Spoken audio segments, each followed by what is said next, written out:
Rembulan di pagar bintang makin indah jika dipandang, bagai gadis beri senyuman pada bujang idaman. Pengenalan kepada cerita Ibu Mertuaku. Filem Ibu Mertuaku merupakan sebuah filem klasik arahan dan lakonan Tan Sri P. Ramlee yang mengangkat tema kekeluargaan, kasih sayang dan konflik sosial.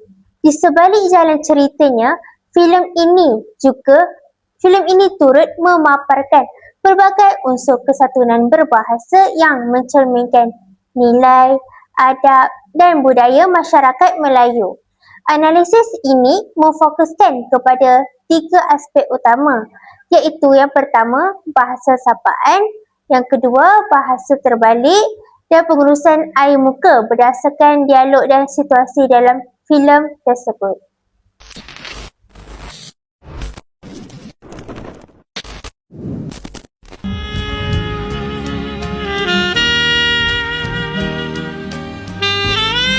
Itulah lagu pembukaan Orkestra Kasih Selamat yang di bawah pimpinan Kasih Selamat. Bahasa sapaan ialah bahasa yang menunjukkan perkataan, gelaran atau panggilan yang digunakan untuk menyapa atau merujuk seseorang mengikut umur, hubungan kekeluargaan, pangkat, status dan situasi tertentu. Penggunaan bahasa sapaan yang tepat melambangkan kesopanan, rasa hormat dan adab dalam komunikasi. Ciri-ciri bahasa sapaan: yang pertama, menunjukkan rasa hormat. Yang kedua, mengikut hubungan antara penutur dan pendengar. Yang ketiga, bersesuaian dengan situasi. Dan yang terakhir, menggunakan bahasa yang sopan. Sebagai contoh, Mak dah makan bunga? Kau fikir aku jeti? Hello? Hai kambing. Halo. Alamak, itu burung sudah terbang dah. Jadi yang seterusnya pula ialah bahasa kiasan. Jadi bahasa kiasan ini ia dapat didefinisikan sebagai penggunaan bahasa yang membawa makna tidak langsung ataupun makna tersirat yang digunakan untuk menyampaikan sesuatu maksud secara lebih mudah, menarik, halus dan juga lebih berkesan. Jadi bahasa kiasan ini tidak ditafsir mengikut makna sebenar perkataan. Sebaliknya ia memerlukan pendengar atau pembaca untuk memahami maksud berdasarkan konteks. Jadi ciri-ciri bagi bahasa kiasan ini ialah ia tidak disampaikan, dia tidak menyampaikan makna secara tidak langsung. Kemudian dalam penyampaian itu dia mengandungi maklumat ataupun makna yang tersirat. Kemudian ia menjadikan bahasa itu lebih mudah dan juga menarik. Dan yang terakhir ialah ia digunakan untuk memberi penegasan, sindiran, nasihat ataupun gambaran yang lebih jelas. Jadi dalam yang kami dapat pasti dalam cerita Ibu Mertuaku ini ialah dialog di mana Kasih Selamat mengatakan bahawa hello itu burung sudah terbang. Jadi penaklukan secara cerita semula ialah ungkapan burung sudah terbang ini merupakan bahasa kiasan yang membawa maksud bahawa peluang ataupun seseorang itu telah berpergi. Jadi penggunaan bahasa ini menunjukkan kesatuan kerana penutur tidak menyatakan keadaan tersebut secara terus terang, tetapi penyampaian secara kiasan ini dapat mengurangkan rasa kecewa ataupun malu kepada pihak yang mendengar sekaligus menekankan hubungan yang harmoni dalam komunikasi. Encik Kasih. Abang Ali ya? Ya. Ada apa Abang Ali? Dah dekat 2 tahun Encik Kasih duduk PJD. Bang Ali satu duit sewa pun tak ambil. Jadi kali ni Bang Ali nak cakap tapi dia serba tak kenal. Nak cakap pun salah, tak cakap pun salah. Apa yang Abang Ali? Encik Kasih jangan kecil hati lah. Ya. Ni ada 2 orang nak sewa bilik ni. Jadi Bang Ali harap Encik Kasih tahulah. Ya, saya faham. Seterusnya kita akan lihat kepada bahasa kiasan. Bahasa kiasan yang kami analisis adalah Encik Kasim jangan kecil hati.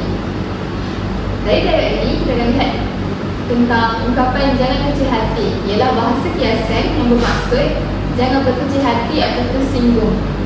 Sebelum menyampaikan berita yang mungkin menyakitkan hati, Bang Ali terlebih dahulu menggunakan ungkapan ini sebagai strategi kesantunan memujuk Kasim selamat. Hal ini menunjukkan sikap menghormati perasaan pendengar serta mengurangkan impak negatif terhadap mesej yang ingin disampaikan. Pendekatan ini mencerminkan nilai empati dan kebijaksanaan dalam berkomunikasi antara Kasim Selamat dan Abang Aini. Aku kira dengan tanggisanku dapat ku kembalikan isteriku yang telah mati. Tetapi pada suatu pagi, apabila ku buka mataku, ku sedar kecantikan alam maya telah pun luput daripada penglihatanku.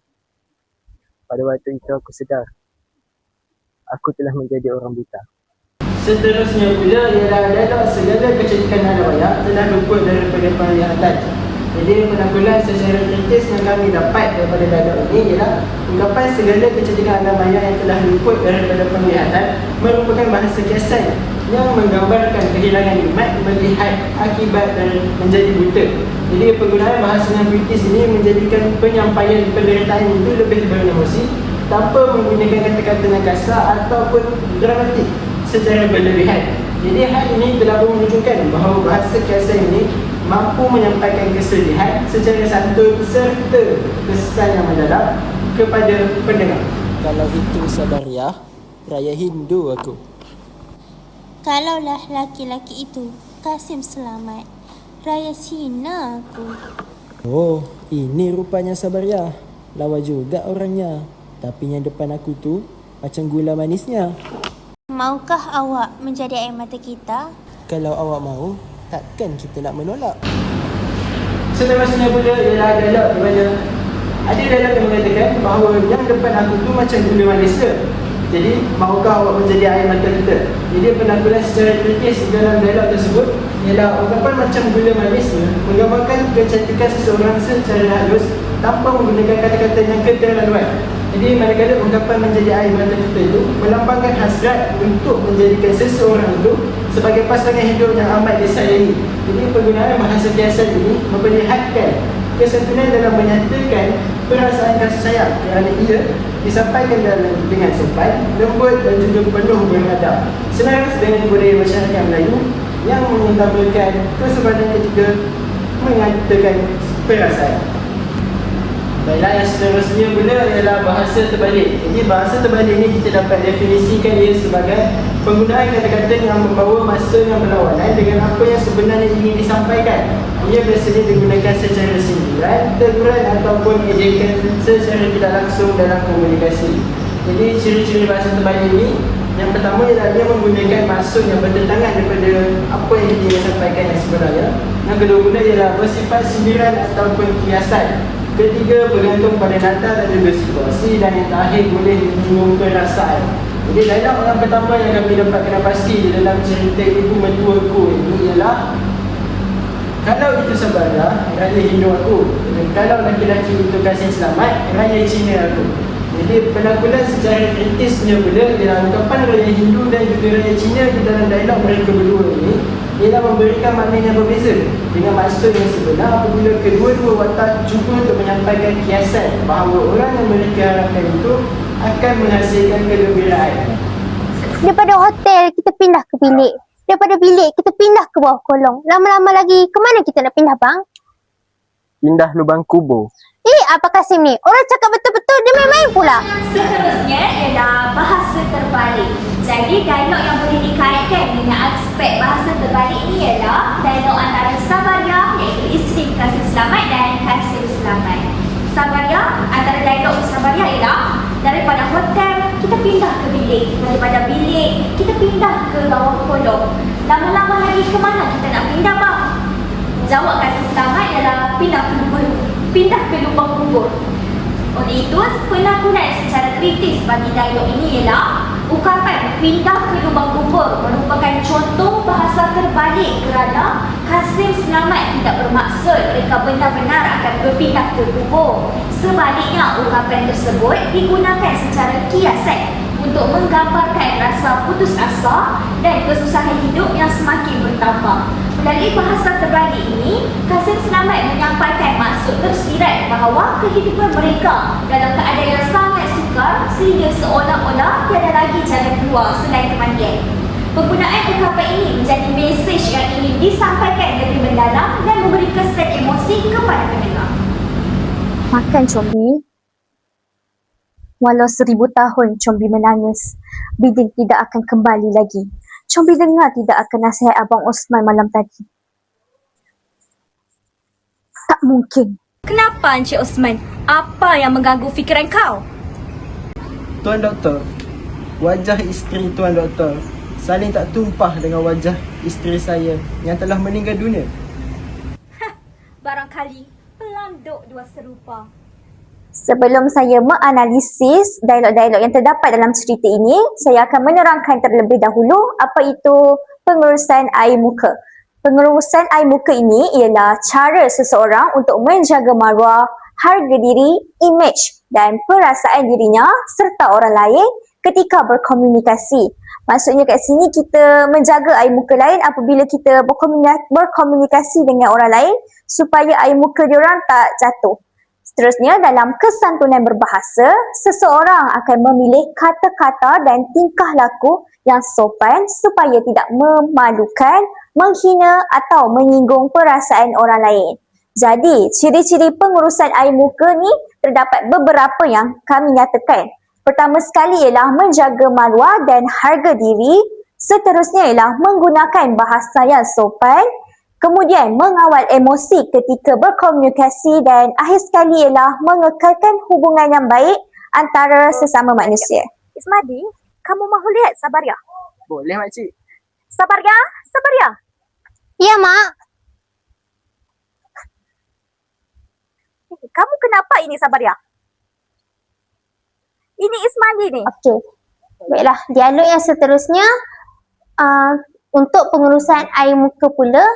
Dialognya ialah, ya Mak, Sabaria sedang bersedih hati dengan emaknya.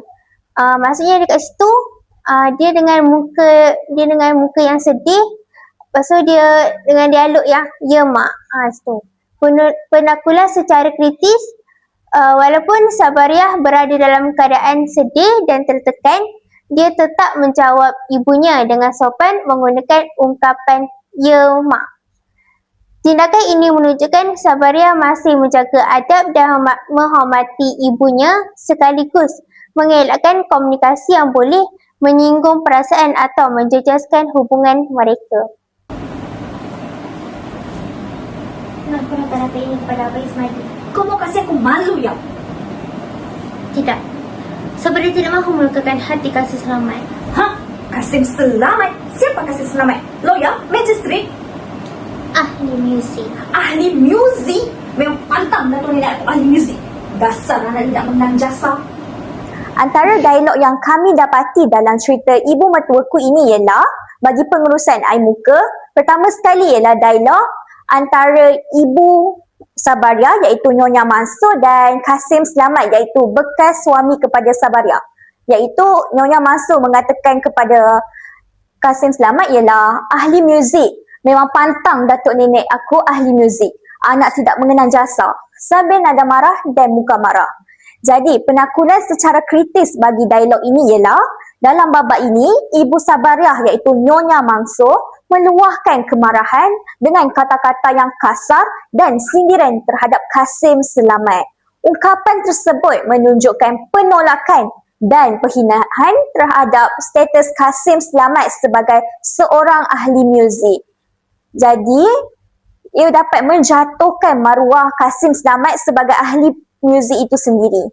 Seterusnya, dari sudut pengurusan air muka, Ibu Sabaria tidak menjaga air muka pendengar kerana menggunakan bahasa yang menyakitkan hati dan berunsur merendahkan seseorang. Jadi dalam situasi ini dia merendahkan status Kasim Selamat sebagai seorang ahli muzik. Jadi dekat sini dia tidak menjaga pengurusan air muka dia terhadap pendengar iaitu Kasim Selamat. Seterusnya, situasi ini menunjukkan kegagalan dalam komunikasi berkesantunan kerana tiada usaha untuk mengawal emosi atau menjaga perasaan orang lain. Jadi dekat sini, ia boleh menjatuhkan maruah Kasim Selamat itu sendiri apabila berhadapan dengan Nyonya Mansur. Mak, kenapa Mak menangis? Mak menangis bukanlah bersedih, tapi Mak gembira melihat perubahan Cik. Terima kasih, Mak. Tak apa, tidak mengapa Combi. Seterusnya kita akan lihat kepada pengurusan air muka dalam dialog yang kami dapat dalam ibu mertuaku, iaitu kenapa mak menangis, kata Combi yang bertanyakan soalan kepada ibunya apabila melihat wajah sedih yang terbelakang. Penaklukan secara kritis yang kami dapati dalam dialog ini adalah Combi menunjukkan keprihatinan terhadap ibunya dengan bertanya soalan apabila melihat ibunya sedang bersedih. Walaupun soalan ini ringkas, ia menunjukkan usaha untuk memahami emosi orang lain. Dari sudut pengurusan air muka, dialog ini tidak menjatuhkan maruah sesiapa. Sebaliknya, menunjukkan kepekaan terhadap perasaan seorang anak kepada ibu. Soalan yang diberikan juga bersifat lembut dan tidak kasar, sekaligus mengekalkan komunikasi yang sopan dan harmoni.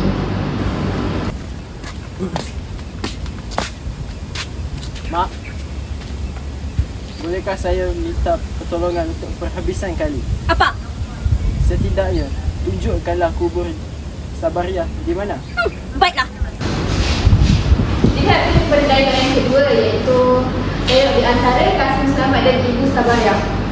Dalam dialog ini, Kasim Selamat bertanya, boleh tak saya minta pertolongan penghabisan kali? Ibu Sabariah menjawab, apa? Dengan muka sambil marah.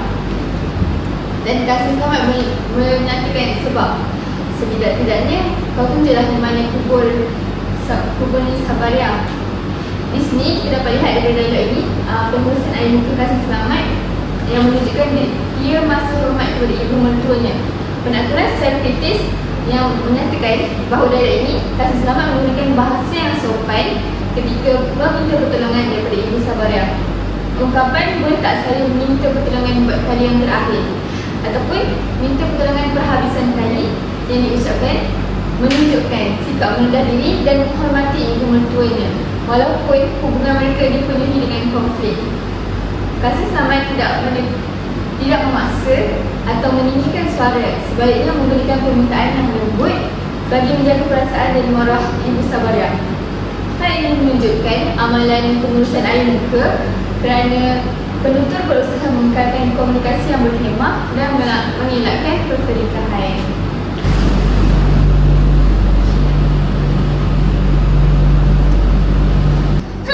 Menangis konon, jantan tak tahu malu. Menikah 1 sen tidak keluar wang, malah harta anak aku kau kekek sampai habis.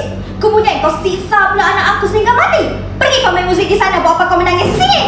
Antara dialog yang mempunyai 2 aspek yang boleh dikaitkan ialah dialog antara Kasim Selamat dan Ibu Sabariah iaitu Nyonya Mansur. Iaitu pada situasi Kasim Selamat sedang menangis, manakala Ibu Sabariah berkata, menangis konon, jantan tak tahu malu. Menikah 1 sen tidak keluar wang, malah harta anak aku kau kikir sampai habis.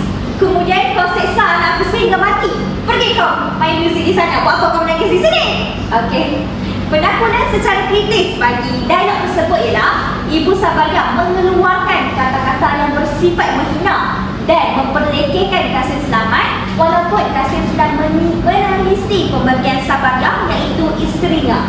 Ungkapan seperti jantan tak tahu malu dan buat apa kau menangis di sini menunjukkan bahawa Ibu Sabariah tidak menjaga maruah dan harga diri Kasim Selamat. Beliau juga menolak kesedihan yang ditunjukkan oleh Kasim Selamat serta menuduhnya sebagai punca penderitaan Sabariah.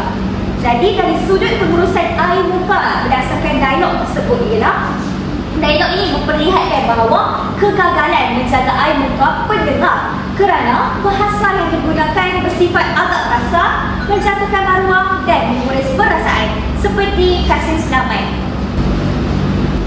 Encik buat apa menangis kat kubur mak saya? Apa artinya semua ini, Mak? Mak Datuk, Mak salah Kasim. Jangan cakap lagi anak. Aku hairan, mengapa Allah menciptakan kau menjadi manusia? Kan lebih baik jika kau diciptakan menjadi haiwan. Astaghfirullahalazim. Jadi dialog yang ketiga boleh kami dapatkan pasti dalam cerita ibu mertuaku ini ialah daripada Ibu Sabariah. Dia mengatakan bahawa mak dah tua, mak salah Kasim. Jangan-jangan cakap lagi ialah Kemudian kasih selamat dia balas terhadap ibu Sabaria. Ku hairan mengapa kau diciptakan Allah menjadi manusia. Kan lebih baik kau menjadi haiwan. Dan ibu Sabaria pun mengucapkan istighfar atau astagfirullahalazim. Jadi dalam penampilan secara tertulis, dalam bab ini kasih selamat dia meluahkan kemarahan dia dengan mengeluarkan kata-kata yang menghina ibu mertua itu sendiri. Jadi ungkapan lebih baik kau menjadi haiwan itu merupakan penghinaan yang menjatuhkan maruah dan juga harga diri seseorang. Daripada sudut pengurusan air muka pula, dialog ini menunjukkan bahawa kegagalan menjaga air muka pendengar kerana kasih selamat tidak mengawal emosinya dan menggunakan bahasa yang menyakitkan hati. Akibatnya ibu Sabaria merasa sedih sehingga menangis yang memperlihatkan kesan negatif komunikasi yang tidak berhemah. Seterusnya, dialog yang kami dapat dalam cerita ibu mertuaku ini ialah watak ibu Sabaria iaitu Nyonya Mansur yang bersama dengan Kasim Selamat, iaitu dialognya, Kasim, ampunkan mak Kasim. Jadi, peribahasa yang sesuai bagi dialog ini ialah sesuai dahulu pendapatan, sesuai kemudian tiada berguna. Jadi, penangguhan secara kritis bagi dialog ini ialah peribahasa ini bermaksud setiap tindakan perlu difikirkan dengan teliti kerana penyesalan selepas sesuatu berlaku tidak dapat mengubah keadaan. Dalam babak ini, ibu mertua akhirnya menyedari bahawa beliau telah menuduh dan melayan Kasim Selamat secara tidak adil. Permohonan maaf yang dibuat menggambarkan rasa insaf, namun segala penderitaan yang dialami oleh Kasim tidak dapat dipadamkan. Dari sudut kesantunan berbahasa, babak ini menunjukkan bahawa tutur kata yang kasar dan dipengaruhi prasangka boleh meninggalkan kesan yang mendalam. Oleh itu, seseorang hendaklah mengawal emosi dan memastikan kebenaran sebelum mengeluarkan kata-kata yang boleh menyakitkan hati orang lain. Jadi, berdasarkan dialog ini juga terdapat aspek pengurusan muka iaitu rasa sedih yang terpancar daripada wajah ibu Sabaria iaitu Nyonya Mansur dan rasa kekesalan yang dihadapi oleh beliau. Itu saja dari saya. Sekian, terima kasih. Kita akan lihat tulis kepada pantun dan juga gaya bahasa berirama. Pantun ialah puisi tradisional Melayu yang mengandungi pembayang dan maksud serta digunakan untuk menyampaikan mesej, nasihat atau perasaan secara puitis dan santun. Ciri-ciri pantun adalah pantun merupakan puisi tradisional Melayu. Pantun juga mempunyai pembayang dan bermaksud, dan pantun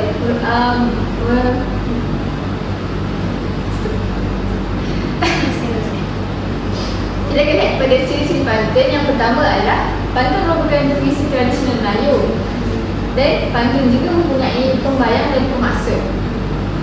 Yang terakhir, pantun merupakan pantun yang berirama dan mempunyai rima yang tetap. Contohnya AB, AB. Kita tak perlu pada gaya bahasa berirama. Gaya bahasa berirama ialah penggunaan bahasa yang mempunyai unsur irama, pengulangan bunyi atau rentak tertentu bagi menjadikan penyampaian lebih indah, menarik dan berkesan.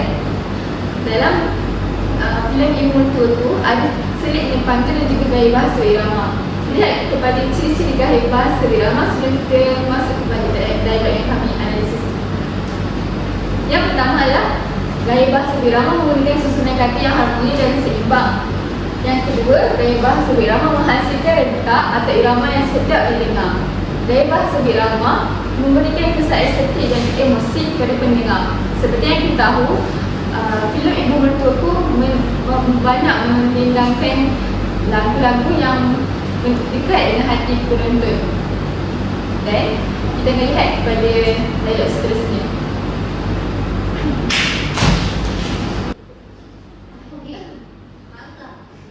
Dialog yang kami dapati dalam filem Ibu Mertuaku adalah: alangkah indah, alangkah pedih rasa hati selama kau pergi, tinggalkan sendirian, tiada berteman dalam kesepian.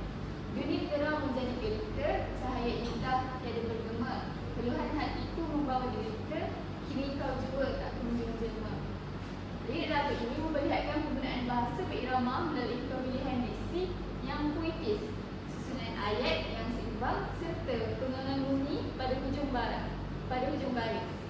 Seperti hati, pergi, derita, dan kesepian, sendirian. Unsur irama ini menjadikan penyampaian emosi lebih lunak, menyentuh perasaan dan mudah dihayati oleh pendengar dan penonton. Seterusnya, dari sudut kesandaran bahasa, perasaan sedih, rindu dan kehilangan tidak diluahkan secara kasar atau berlebihan. Sebaliknya disampaikan melalui ungkapan yang indah seperti dunia terang menjadi derita dan keluhan hati itu membawa derita. Ungkapan ini menunjukkan bahawa masyarakat Melayu lebih cenderung menggunakan bahasa yang berlapis dan puitis untuk meluahkan emosi yang mereka alami ataupun emosi yang mendalam. Pendekatan ini bukan sahaja menjaga kehalusan bahasa, malah meningkatkan nilai estetika dalam komuniti atau komunikasi masyarakat Melayu. Selain itu, penggunaan gaya bahasa berirama membuktikan bahawa lagu dalam filem Piramli atau filem Ibu Mertuaku bukan sekadar hiburan, tetapi berfungsi sebagai media untuk menampakkan konflik dalaman watak secara lebih berkesan. Irama yang tersusun membantu menguatkan penghayatan terhadap penderitaan yang dialami oleh Kasim Selamat, sekaligus membolehkan penonton memahami keadaan emosinya tanpa memerlukan dialog yang panjang atau bersifat terus terang. Seterusnya, itu sahaja daripada kumpulan kami. Sekian, terima kasih.